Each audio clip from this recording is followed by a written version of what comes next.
NCC है इधर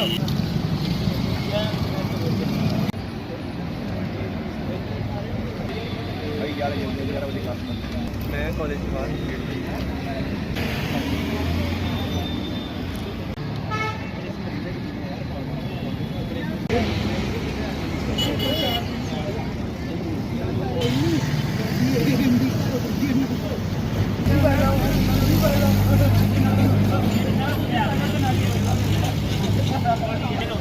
इसीलिए मैं खड़ा हो गया आज मैंने इसको पकड़ कोई नहीं आया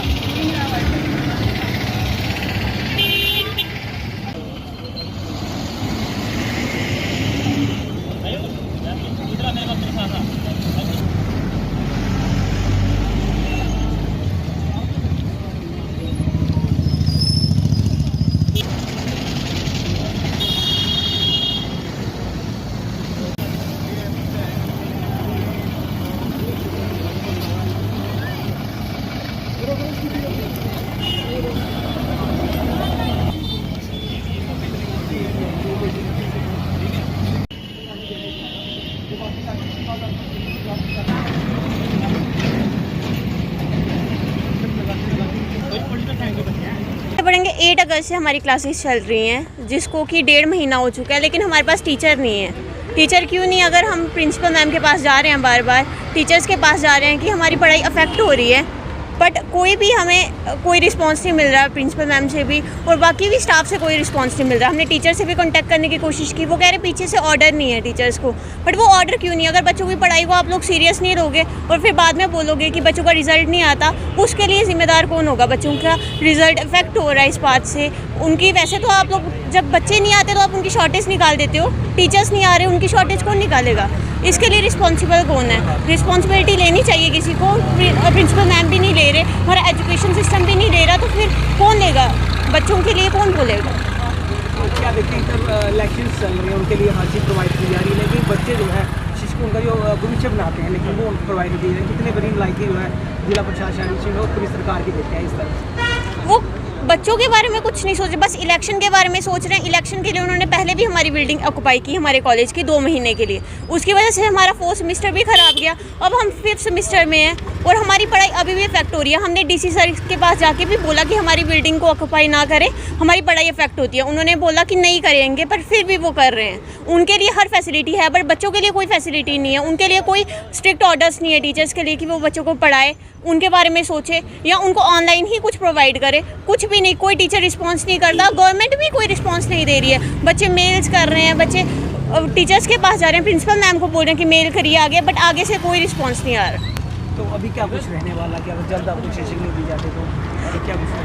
अगर हमें नहीं दिया जाता तो हम प्रोटेस्ट भी करेंगे, लेकिन साथ साथ शिक्षक तो हमें चाहिए, पर उसके साथ हमारे जो एग्ज़ाम है उसकी डेट भी आगे बढ़ाई जाए, क्योंकि नवंबर में हमारे एग्ज़ाम है। उसके इतने कम टाइम में हमारा सिलेबस कवर भी नहीं होता। अगर टीचर मिल भी जाए फिर भी 1 महीने में हमारा सिलेबस कवर हो ही नहीं सकता है। हमारी डेट आगे भी बढ़ाई जाए और बाकी भी हमें हमारी इंटर्नशिप्स हैं वो कौन करवाएगा? हमारे इंटरनल्स के लिए हम बोलते हैं कि नहीं देने, तो वो कहते हैं इंटरनल्स देने पड़ेंगे। आप पढ़ा नहीं रहे तो इंटरनल्स क्यों देंगे? हम कैसे देंगे?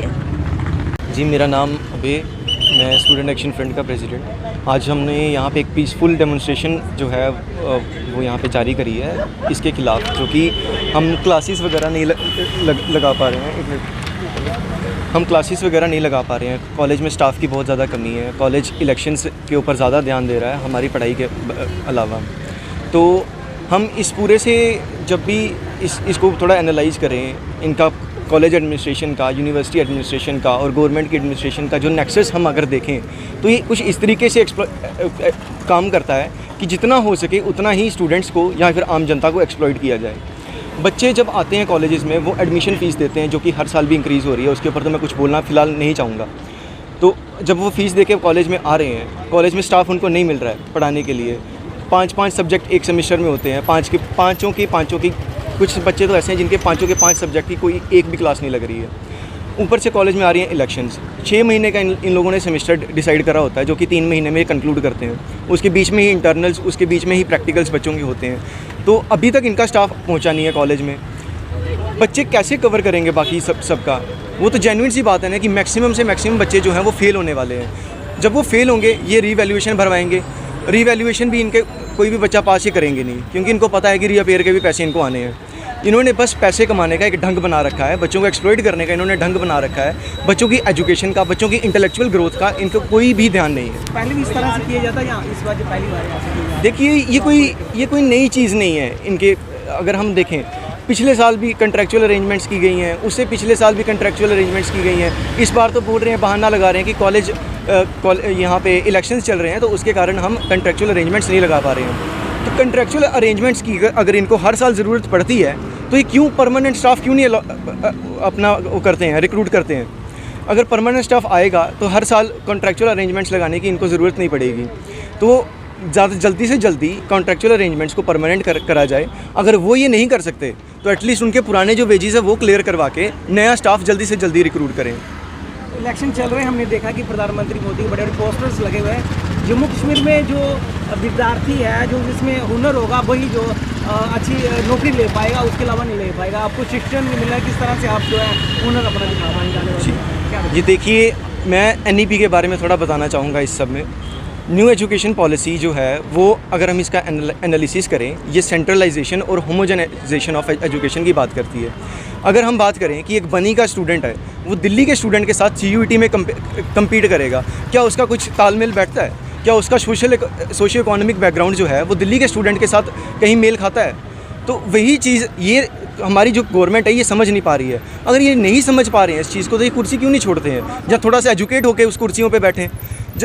इनकी इतनी भी समझ नहीं है इनको कि बच्चों को किस तरीके से रखना है। अगर जम्मू यूनिवर्सिटी पहले ऑटोनॉमस थी तो इनको सेंटर के बीच में इंक्लूड करने की इसको क्या ज़रूरत थी इन लोगों को? क्यों ना, मतलब जो लोकल एडमिनिस्ट्रेशन है वही तो लोकल बच्चों को ज़्यादा समझ पाएगी ना।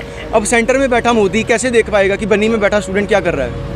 तो उस चीज़ के ऊपर थोड़ा ध्यान दिया जाए। जो होमोजेनाइजेशन ऑफ एजुकेशन है, सेंट्रलाइजेशन है एजुकेशन की, प्राइवेटाइजेशन है एजुकेशन, ये सारा बंद किया जाए इनके द्वारा। और जल्दी से जल्दी जितनी भी एजुकेशन की पावर्स हैं वो जम्मू यूनिवर्सिटी के हाथ में दी जाएँ, ताकि वो जम्मू यूनिवर्सिटी की कॉन्ट्राडिक्शंस अच्छे से समझ के अच्छे स्टेप्स जो जम्मू यूनिवर्सिटी की एजुकेशन में है वो ला पाएँ। स्टूडेंट एक्शन फ्रंट का काम है समाज में चेतना लाना, बच्चों को कॉन्शियस करना और स्टूडेंट्स के हक के लिए लड़ना। जब भी हमें कुछ लगेगा कि कहीं भी असमानता या फिर कोई थोड़ा क्रूरता बच्चों की एजुकेशन के प्रति दिखाई जा रही है, स्टूडेंट एक्शन फ्रंट उसी वक्त एक्शन लेगा और कड़ी से कड़ी निंदा करते हुए कड़ी से कड़े तरीके के प्रोटेस्ट यहाँ पे करेगा। ये शुरू हुआ है, ये शुरुआत है। अगर नहीं किया जाता है तो हम अपने प्रोटेस्ट का तरीका भी बदलेंगे और अपने प्रोटेस्ट का रवैया भी। ये जो एडमिनिस्ट्रेशन है ये अपने आप को बच्चा और हमें समझ रहा है खिलौना। जब भी ये बोर हो जाते हैं तो नई ऐसी पॉलिसियाँ ले आते हैं और जिसके कारण ये हमारे साथ खेलते हैं। तो हमारे फ्यूचर के साथ, हमारे भविष्य के साथ, हमारे माँ बाप के इमोशन के साथ, ये उम्मीदों के साथ ये खेल रहे हैं।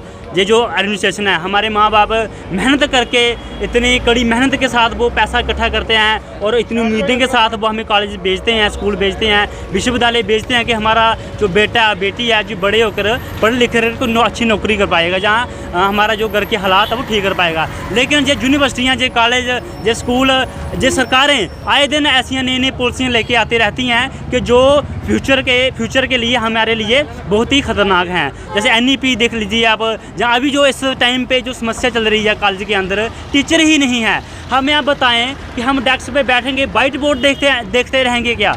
अगर टीचर ही नहीं होंगे तो हम क्या पढ़ेंगे? शिक्षक सबसे ज़्यादा ज़रूरी है जितने ज़रूरी बच्चे हैं। बच्चे और शिक्षक ये दोनों ही ज़रूरी हैं शिक्षा को आगे बढ़ाने के लिए। तो ये देखते हैं हम कि मई महीने इनका कॉन्ट्रैक्ट ख़त्म हुआ, लेकिन उसके बाद इन्होंने कॉन्ट्रैक्ट चलाया ही नहीं। जो कॉन्ट्रैक्चुअल टीचर हैं उनकी काउंसलिंग वगैरह हो चुकी है, सारा कुछ हो चुका है, लेकिन उन्होंने भेजा ही नहीं, लगाया ही नहीं। और ये हमें ये बता रहे हैं कि इलेक्शन आ रहे हैं। इलेक्शन में जब और कोई पोस्टें लगा सकते हैं, कोई टीचरों की पोस्टें क्यों नहीं लगा सकते? और ये हमें समझ नहीं आता, ये कॉन्ट्रैक्ट बेस पे ही क्यों चलाया जा रहा है? परमानेंट क्यों नहीं पोस्ट निकालते? कितने साल हो गए, 10-15 साल हो गए, कोई परमानेंट पोस्ट नहीं निकली हैं। सारे कॉन्ट्रैक्चुअल बेस पे लगाए जा रहे हैं। जो अपने पैसा बचाने के लिए ऐसा कर रहे हैं और हमारे फ्यूचर के साथ खिलवाड़ कर रहे हैं। कल को हम भी पढ़े लिखेंगे, हम भी नौकरियाँ लेंगे तो कहाँ नौकरियाँ लेके जाएंगे? जो प्रधानमंत्री, जो सरकारें जो बोलती हैं कि हम कुशल स्किल इंडिया बना रहे हैं, कि स्किल इंडिया, कैसा स्किल इंडिया है? कैसा जो प्रगतिशील भारत है? हाँ, कैसा ये विश्व गुरु बना रहे हैं, जहाँ जो देश का नौजवान है, जिसको रीढ़ की हड्डी बोला जाता है, रीढ़ की हड्डियाँ टूटने की कगार पे आ चुकी है।